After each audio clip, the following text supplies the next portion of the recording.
In my video, Coronavirus versus Politics, I mentioned that the WHO had announced a global death rate of 3.4%. Globally, about 3.4% of reported COVID-19 cases have died. And that President Trump said he thought that number was false. Well, I think the 3.4% is really a false number. So in order to establish the facts, I explained in my video how the figure was derived. The figure is correct because it's simple maths. The number of deaths at the time of the study divided by the total number of reported cases. That's the number of people who've tested positive. It's known as the case fatality rate, or more colloquially, the death rate.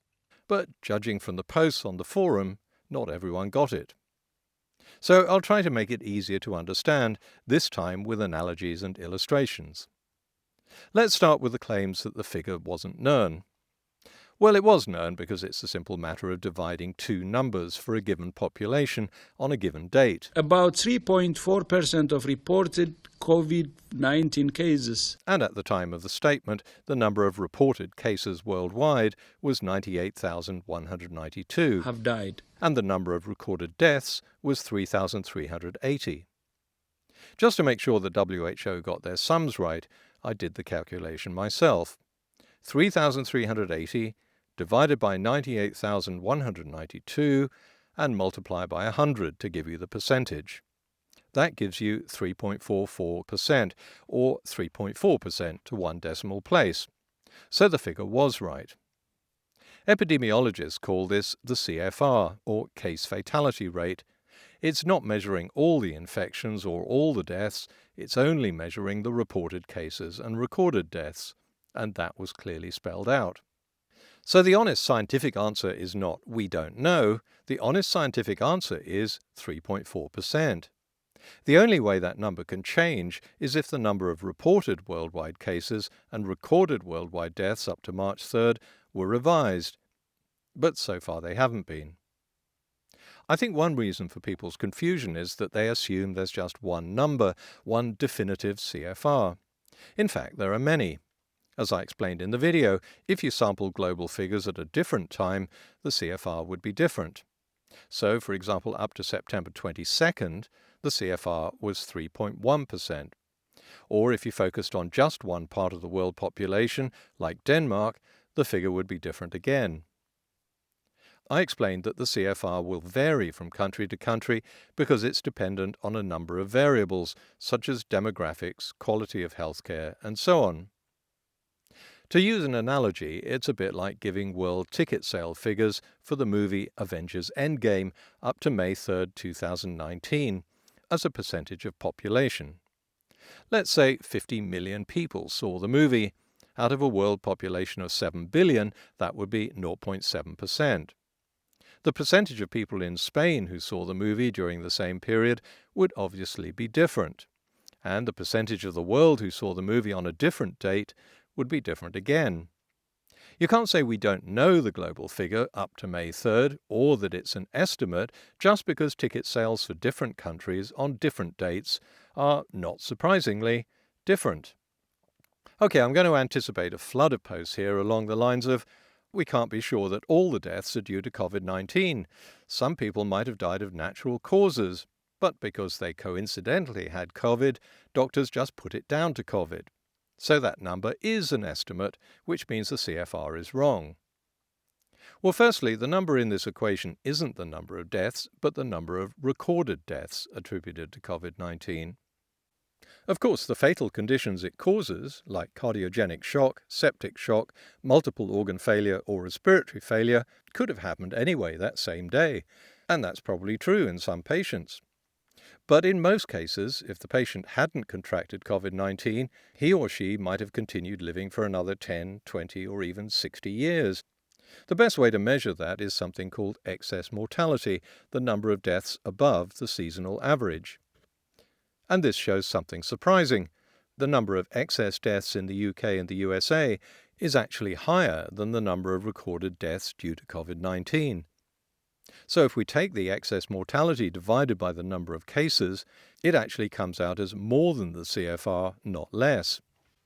Most of the posters, though, thought the CFR was wrong for another reason.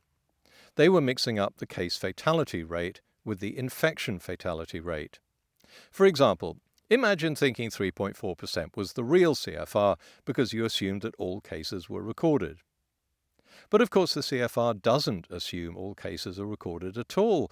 It assumes they aren't recorded. That's the point. You'll never record all the cases unless you tested every single person in a population every single day.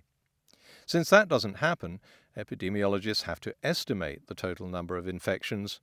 And when they divide the number of deaths by the estimated number of infections, that doesn't give them the CFR, it gives them something called the IFR, the infection fatality rate. In fact, the WHO explained this back in February. While the CFR in China at that time was 2.3%, the IFR was estimated at between 0.3 and 1%. And they explained it again in March. The data we have so far indicate that the crude mortality rate, the number of reported deaths divided by the reported cases, is between 3 to 4%.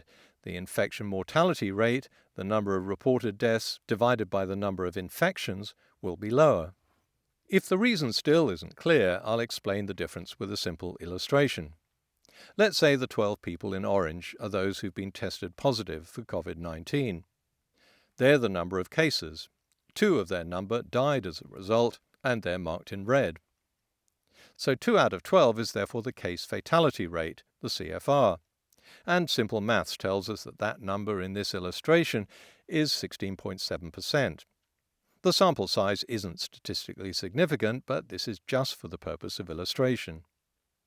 Now let's say there are another 17 people somewhere among the population who had the virus, but their symptoms were so mild they never got tested. So they obviously don't show up as cases. We don't even know how many there are. But epidemiologists can estimate their number through various methods. Let's say their estimate is 16 people, which is pretty close. We'll show them in yellow. If we add those 16 to the 12 others who were recorded, that makes a total of 28 suspected infections. So now if we divide the number of deaths, 2, by the number of suspected infections, 28, we get the infection fatality rate, or IFR, which in this example is 7.1%.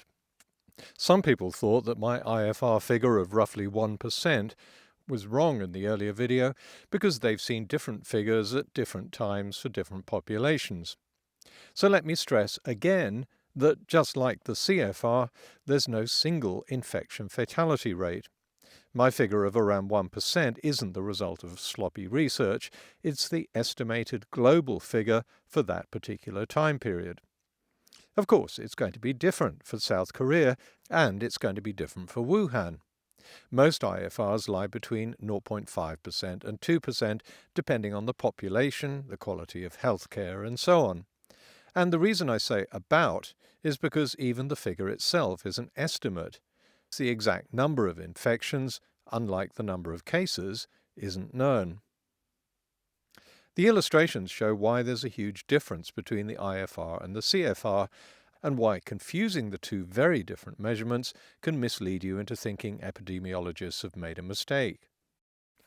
Some posters gave away the fact that they were confusing the CFR and the IFR by referring to uncounted cases. Others gave it away by the low figures they cited.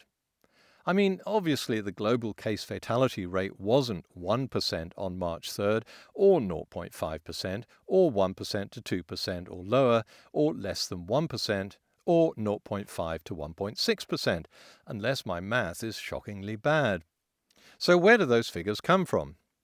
Coincidentally, they're all within the range of estimates for various infection fatality rates, which suggests that these posters, like the President, have confused the CFR with the IFR.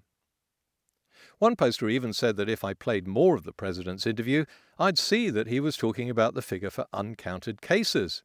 Yes, I know, that's the infection fatality rate, which is why he was clearly confusing the two figures. That's why his claim The 3.4% is really a false number. was wrong. You can't argue that a figure for a case fatality rate is false simply because you've mixed it up with a completely different measurement. I hope those people who didn't understand the difference do now get it, but we'll see. My bet is that the next response will be, well, it doesn't matter anyway. After all, you can't expect a politician to know the difference between the case fatality rate and the infection fatality rate, even if they are completely different. That's just splitting hairs. What he means is that only 1% of people infected will die. But here's the problem. If the President of the United States, not just this president, any president, wrongly believes that the figures he's hearing from scientific bodies are false, that can lead to policy decisions based on his beliefs rather than actual data. Sometimes life and death decisions.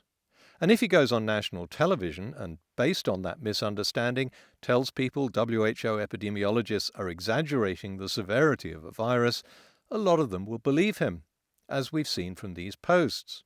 And that leads to a distrust in science and complacency. That's why the media needs to fact-check claims by government leaders and report the correct figures. Whether or not you believe that me giving the correct figures will lead to panic, or you think I'm being disrespectful, subversive, or treasonous, as in other countries when leaders are fact-checked, well, that's a matter of opinion. But a lot of people do want to know the facts, and I think they have every right to know. Don't they? My thanks to all those who've donated to the charity Health in Harmony, which I've asked you to support as a way of supporting my channel, which of course isn't monetized. Donations from people who follow my channel have now exceeded $100,000, which is fantastic. It's allowed the charity to expand their healthcare for forest protection into Madagascar and now into the Xingu region of Brazil. Details are in the video description if you want to know more about this innovative and very effective charity.